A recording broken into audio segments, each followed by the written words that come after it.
My name is Barbara Whitmore.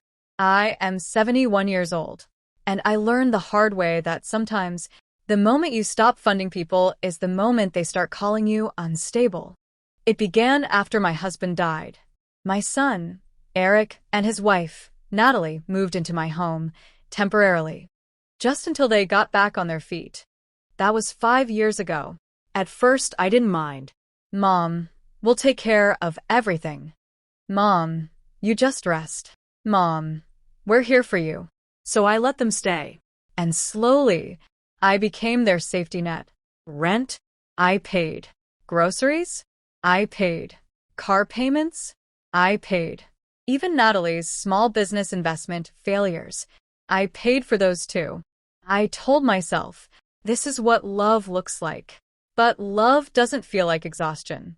And it definitely doesn't feel like silence in your own home. The first crack appeared during dinner. I walked into the kitchen and heard Natalie laughing. She still thinks this house is shared, she said. Eric replied casually. Just let her think that. It's easier. A pause. Then Natalie added, when she gets too old to manage things, we'll already have everything sorted. Everything. That word stayed in my head like a bruise. The next morning, I checked my bank account. Over $61,000 gone in 3 years. My retirement slowly drained. My independence quietly transferred. That day, I said something I had never said before. No more financial support. Eric didn't even look surprised. Just annoyed. What do you mean, no more? Natalie smiled faintly. Barbara, don't be dramatic. Dramatic. Because I wanted to keep what was mine. 2 days later, a man showed up at my door. Mrs. Whitmore? I'm Dr. Keller. Family wellness consultant. Eric and Natalie stood behind him. Natalie spoke gently. We're just worried about you, Barbara. You've been forgetting things. I blinked. Forgetting what? Eric stepped in. Payments. Conversations. You're not yourself lately. Not myself. Because I stopped being their source of income. Dr. Keller opened a folder. We may need to evaluate your mental capacity. I laughed once. Not loudly. Just in disbelief. You want to evaluate me because I stopped paying your bills? Silence. That night, I called my lawyer, Mr. Jonathan Pierce. He arrived the next morning. After reading everything, he said one thing. This is financial manipulation, disguised as concern. Within a week, things escalated. Eric filed for guardianship. My own son, claiming I was mentally declining.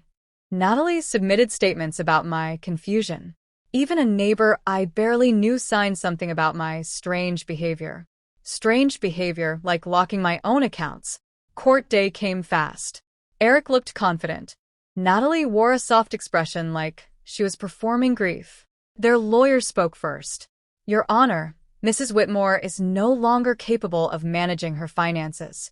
Each word was carefully designed to turn boundaries into illness. Then Eric testified. She forgets things. She isolates herself. She refuses help. Refuses help.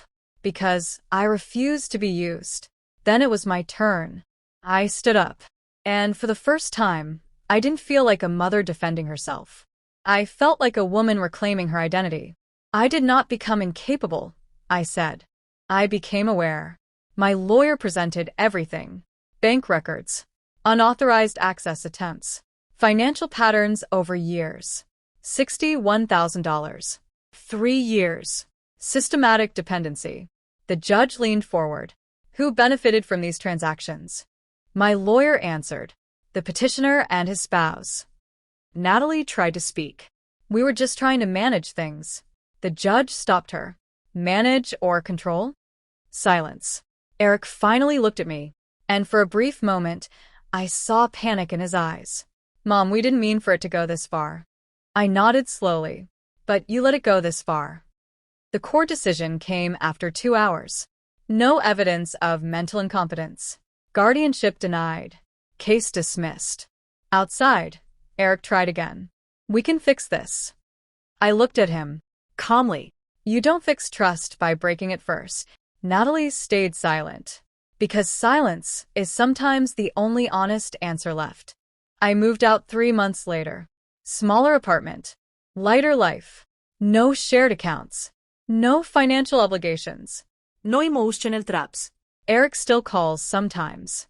But I don't answer the same way anymore. I listen first and decide second. Because I learned something important. When people panic the moment you stop giving, they were never loving you. They were depending on you. And now? I am no longer a dependency. I am a person.